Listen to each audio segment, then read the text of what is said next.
Madame, Monsieur, bonjour et bienvenue sur Vox Africa. Je suis Fanny Wegscheider. Votre point quotidien sur l'actualité africaine et internationale, c'est tout de suite dans Vox Flash.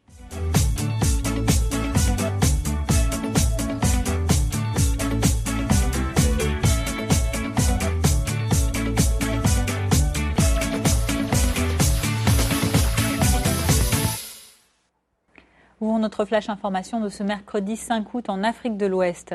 Hier, Abidjan, la capitale de la Côte d'Ivoire, a accueilli une cinquantaine de victimes des violences de la crise post-électorale de 2010-2011 afin de lancer une campagne d'indemnisation. C'est le Programme national de cohésion sociale, une structure publique qui est chargée d'indemniser ces victimes. L'aide va concerner dans un premier temps 4500 personnes, dont 1000 blessés. La crise post-électorale ivoirienne a fait, vous le savez, plus de 3000 morts et 74 000 victimes ont été recensées par la commission Dialogue, Vérité et Réconciliation. L'organisation aux résultats contrastés a été remplacée depuis décembre dernier par la Commission nationale pour la réconciliation et l'indemnisation des victimes, autrement appelée CONARIV. À l'occasion de la cérémonie qui a eu lieu hier à Abidjan, organisée en présence du président Alassane Ouattara, une indemnisation symbolique de 1 500 € par personne a été remise. Un geste qui marque le début d'une opération plus vaste d'indemnisation annoncée depuis fin 2014 par le chef de l'État, notamment grâce à la création d'un fonds d'environ 15 millions d'euros. Écoutez ces déclarations. Au nom de la nation, l'État apportera sa compassion aux familles des victimes décédées à travers une contribution financière symbolique dont la valeur sociale est la traduction de la solidarité de tout le peuple ivoirien à leur endroit. L'indemnisation des victimes, loin d'être perçue comme une aumône, est un droit pour elles. Et puis je demande aussi à mes frères et sœurs victimes qu'on en parle. Autre aide, celle fournie au Nigeria par les États-Unis. Hier mardi, 2 membres du Congrès américain étaient en visite à Abuja. But de leur présence, apporter leur soutien aux organisateurs de la campagne Bring Back Our Girls, ou en français, Ramenez nos filles. Ce mouvement, vous le savez, fondé pour secourir les jeunes écolières qui avaient été enlevées à Chibok par les islamistes armés de Boko Haram il y a plus d'1 an. Comme vous le voyez à l'écran, les Américaines Sheila Jackson-Lee et Frederica Wilson ont écouté avec attention un discours poignant de l'organisatrice de Bring Back Our Girls. Les applaudissements ont fusé au sein du public qui était venu assister à cette réunion organisée en plein air. Et je vous propose d'écouter ces déclarations de l'une des 2 membres du Congrès américain qui était hier en visite à Abuja. Nous sommes ici en tant que représentants des États-Unis afin de proposer notre aide. Comme notre élu a dit, mes amis aux élus locaux, nous espérons qu'ils nous écouteront et apprendront. De plus, nous avons établi un comité USA Nigeria au Congrès des États-Unis que je co-préside avec un républicain du nom de Steve Chabot. Demain, dans votre assemblée, nous allons présenter cette idée de comité à l'assemblée nigériane et nous espérons qu'ils la passeront. En Afrique australe, la mort récemment très médiatisée du célèbre lion Cécile, ce lion à crinière noire de la réserve de Hwangé, continue de mobiliser. Outre les messages de soutien ou d'indignation à l'encontre du riche dentiste américain qui est responsable de la chasse illégale de ce lion, eh bien, ce sont désormais les autorités de protection de l'environnement du Zimbabwe qui s'organisent. Réunies hier à Harare avec des associations de chasseurs, elles tentent de trouver des solutions pour réguler la chasse dans le pays. Écoutez.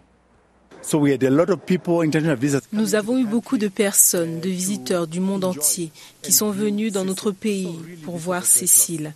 Du coup, sa mort est vraiment une grande perte.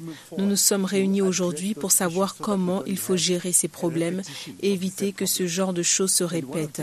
Et les 2 parties, la protection de l'environnement et les associations de chasseurs, sont tombées d'accord sur au moins une chose. Il faut imposer un moratoire ou une suspension de toutes les activités de chasse dans les propriétés où ce crime a été commis. Nous devrions tous travailler ensemble pour la protection de notre patrimoine naturel, ce qui contribue énormément à nos efforts de protection de l'environnement et à l'économie du pays dans son ensemble.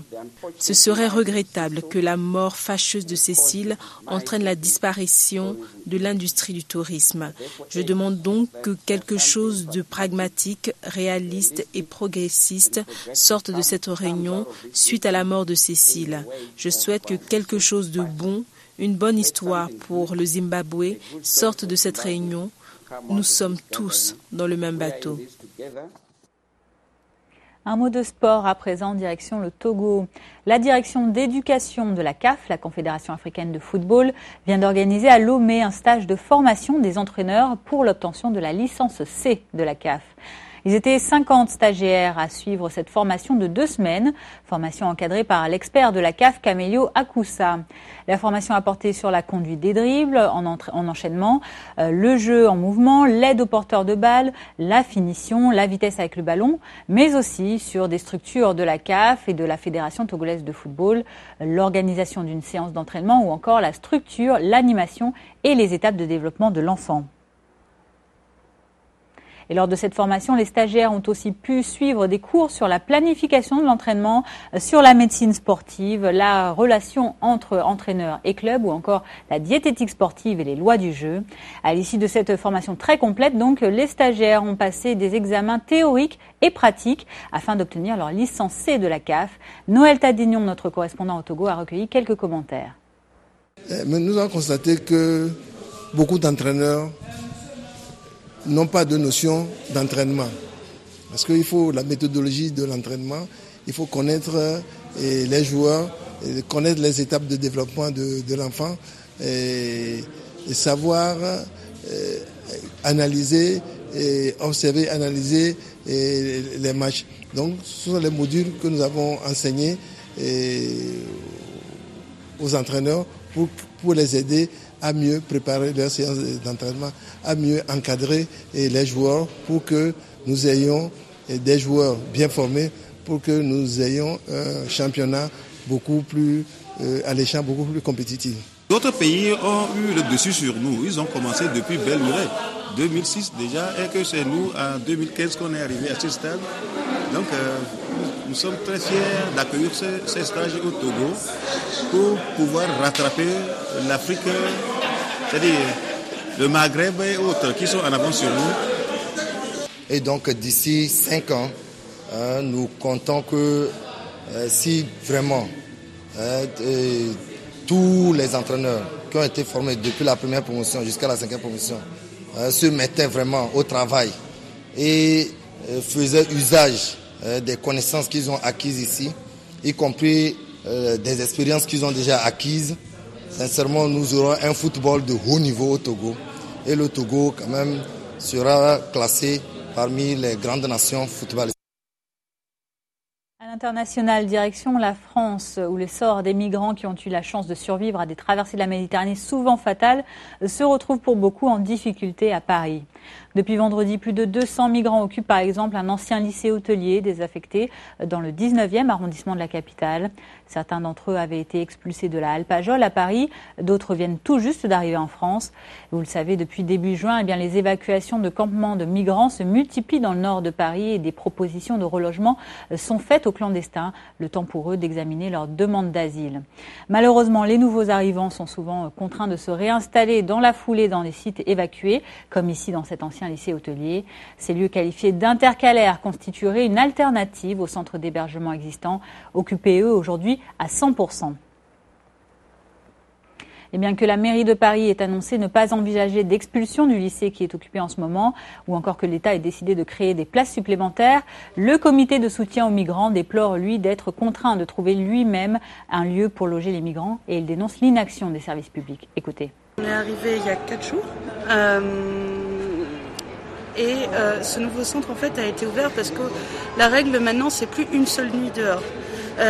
On a vécu les diverses évacuations, Éole, Pajol, il nous reste toujours une centaine de personnes oubliées par les pouvoirs publics et donc on a décidé d'ouvrir un lieu afin que ces personnes puissent être accueillies. En faisant une forme d'autogestion, on se dit aussi que peut-être que les services de l'État qui sont quand même bien plus forts que nous et bien plus professionnels que nous, devraient se dire que peut-être ils pourraient monter ce genre de lieu d'eux-mêmes et sans avoir besoin de se faire secouer les puces par des citoyens tout à fait ordinaires qui n'ont pour eux que leurs propres compétences. Ici, il en arrive entre 10 et 20 par jour. Parce que tout simplement, les gens ne veulent plus dormir à la rue. Et ça se comprend parce que pour avoir vécu les orages à Pajol, pour avoir vécu les orages à Éole, c'est très compliqué, c'est des matelas mouillés, c'est des gens qui développent des infections, c'est plein de choses. C'est tout le phénomène des sans-abri, mais multiplié par 10 parce qu'il n'y a aucun service qui répond à leurs attentes, sauf des gens qui sont pleins de bonne volonté, qui donnent à manger, qui soignent, qui répondent à des questions juridiques, mais à part ça, rien. Ici, on est dans une école, mais quand elle va réouvrir, où ira-t-on? Rester? Partir? On n'a toujours pas de maison. Il y a plein de gens ici, et on ne sait même pas toujours se parler entre nous. Moi, je veux faire ma vie ici. Mais comment? Qui se soucie de ma situation? Et toujours dans la capitale française, ce sont une cinquantaine d'autres migrants qui dénoncent aujourd'hui leurs conditions d'accueil qui comparent à de la détention. Hier, près de l'hippodrome de Vincennes, ils ont bloqué pendant plusieurs heures l'accès à leur centre d'hébergement Emmaüs. Écoutez leurs revendications, notamment concernant l'OFPRA, l'Office français de protection des réfugiés et apatrides. Nous avons fermé les intérêts des centres. Nous voulons notre droit. Ils nous avaient dit les France c'est pays de droit. Où est le droit? On n'a pas eu notre droit. Nous voulons fermer. Parce que le directeur de l'OFPRA, c'est lui qui nous avait fait venir ici. Parce que c'est lui qui nous avait dit, on vous fait ça et ça, ça. On n'est pas eu jusqu'à maintenant. Parce que nous avons fait ça, nous voulons notre droit. Nous sommes des réfugiés. Ce qu'on a demandé ici, il nous a proposé l'affaire des tickets, ils vont régler ça. L'affaire de manger aussi, ils ont dit qu'ils vont essayer de changer l'affaire de la nourriture aussi. L'affaire de procédure aussi, ils vont voir comment ils vont bousculer, ça soit un peu vite. Les migrants ont décidé de fermer les portes, de mettre les salariés devant et de dire vous ne rentrerez pas tant que nos revendications ne seront pas entendues par le directeur de l'OFPRA et qu'elles ne seront pas acceptées. Sur l'aspect de la vie quotidienne dans le centre d'hébergement, il a été décidé qu'une machine à laver serait achetée, que 14 tickets de métro seraient donnés aux migrants par semaine, qu'ils disposeraient, on leur ferait faire des photos d'identité pour leur démarche administrative. Vous le savez, des pluies diluviennes de mousson font des dizaines de morts dans plusieurs pays d'Asie ces derniers jours. Au Myanmar, ce sont déjà 46 décès qui sont à déplorer à cause d'une montée des eaux rapides et plusieurs glissements de terrain. 210 000 personnes ont également dû être évacuées dans le pays. Les détails de cet administrateur du district de Mrauk-U. 80% du district de Mrauk-U est inondé et la plupart des habitants ont été affectés par les inondations. Nous avons utilisé des hélicoptères de l'armée pour acheminer des vivres dans la région inondée, des endroits que nous ne pouvons atteindre en bateau ou en camion. Nous avons également envoyé des provisions par bateau là où c'était possible. Retour en Afrique pour terminer ce flash information. À Lomé, la capitale du Togo, les marchés de fétiches promettent de pouvoir soigner tous les maux. Si ces soins traditionnels sont boudés par les touristes, ils sont toujours très appréciés par les malades envoûtés, mais aussi par les politiciens en campagne. Reportage. Des crânes, des plumes, des statuettes et quelques incantations. Adolphe espère soigner une migraine persistante auprès de ce guérisseur traditionnel. Après plusieurs visites infructueuses chez le médecin, il est venu du Bénin pour être traité une bonne fois pour toutes. Je souffre d'une migraine sévère depuis 3 ans. J'ai été soigné dans plusieurs centres de santé à Cotonou, mais le mal persiste et je n'arrive plus à travailler. C'est un ami qui m'a indiqué ce marché des fétiches. Et depuis que je suis soigné par ce guérisseur, je me sens beaucoup mieux. Peau séchée d'animaux, ossements de reptiles, plumes d'oiseaux, tous les ingrédients sont disponibles sur ce marché pour concocter des recettes miracles. Situé dans le centre de Lomé, capitale du Togo, le marché des fétiches regroupe une centaine de guérisseurs proposant des consultations à 3 €. Réputé dans l'Afrique de l'Ouest, tous les maux y sont soignés, de la crise de paludisme à la fièvre typhoïde, en passant par les troubles de l'érection, l'asthme ou la tuberculose. Nous avons la carapace de tortue. Avec ce carapace de tortue, nous traitons avec de certaines herbes. On le met en poudre et ce poudre, c'est mélangé avec de miel et c'est avalé pour l'asthme. Ceux qui souffrent de l'asthme, là, vous serez guéri. Donc nous avons beaucoup de maladies à guérir ici.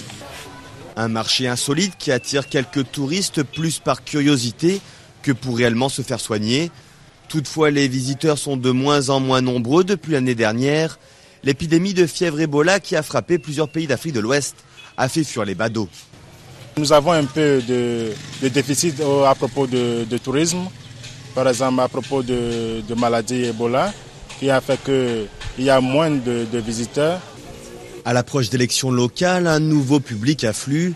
Les hommes politiques sont amateurs de gris-gris ou de talismans pour empocher des voix. Mais les sorts marchent-ils?